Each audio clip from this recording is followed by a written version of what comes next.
Hello everyone, welcome to my another video.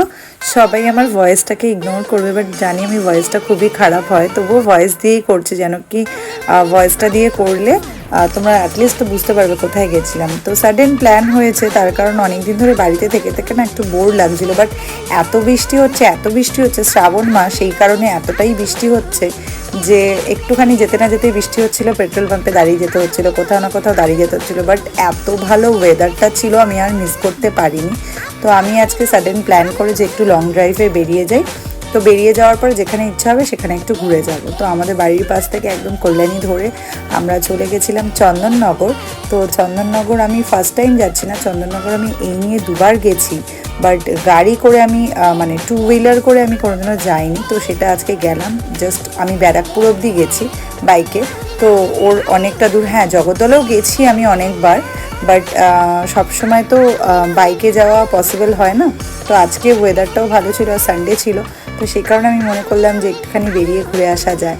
তো সেই কারণে আমি একদম যেই ভাবা সেই কাজ, তো বেরিয়ে গেছিলাম। আর যেতে যেতে রাস্তার সিনগুলো এত সুন্দর লাগছিল আর এতটাই ভালো লাগছিল যে আমি ক্লিপটা নিতে নিতে যাচ্ছিলাম, কেন কি এত স্পিডে গাড়িটা চলছিল, আমি সবকটা মানে ভালো করে ভিডিও করতেও পারছিলাম না।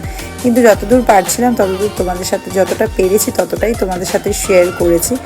রোডটা এত সুন্দর হয়েছে এখন, মানে আমাদের বাড়ি থেকে আপ টু মধ্যমগ্রাম অবধি একটু প্রবলেম করে রাস্তাটা, মানে একটু রাস্তাটা এখনও এত সুন্দর করে ব্রিজগুলো জয়েন্ট করে হয়নি। কল্যাণীটা যেহেতু পুরোটা দিল্লি রোডের সাথে জয়েন্ট হবে, সেটা এখনও প্রপারভাবে হয়নি।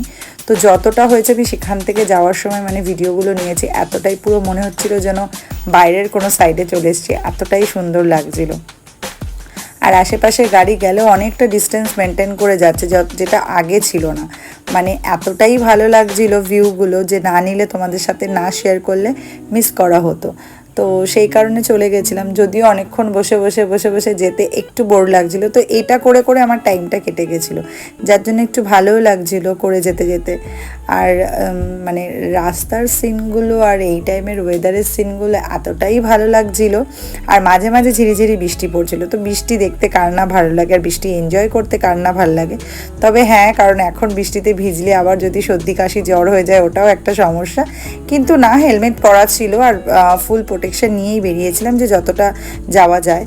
তো জানি না ফেরিঘাটের ওটা আমি নিতে পারিনি। তো আমি ফেরিঘাটের যে ইয়েটা আছে, লঞ্চগুলো আছে, সেখান থেকে টিকিট কেটে ওখানে উঠে গেছিলাম। অপোজিটে একটা বোর্ডসে দেখছিলাম জলশ্রী আছে, জলশ্রী একটা রেস্টুরেন্ট আছে। যারা ওখানে চন্দননগরে থাকো তারা বেসিক্যালি জানো, আমরা থাকি না, আমরা যেটুকুনি পেরেছি সেটুকুনি দেখেছি। আমি ঘাট পেরিয়ে এপাশে চলে এসে দেখলাম প্রায় ওখানে আমি ফার্স্ট টাইম গেছি এই ভিউটা বিকালবেলা দেখাটা।